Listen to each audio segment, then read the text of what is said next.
Okay, so this is the loose electrical outlet, and you can see you have to be really, really careful because there are open contacts on either side of the electrical outlet. But you can see right here, as I wiggle it back and forth, that screw at the very top and at the very bottom are just not quite tight. And so just tightening those couple, those couple oops. Sorry. Real briefly here.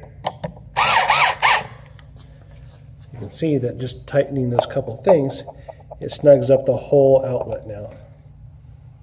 That's how you repair the loose electrical outlet.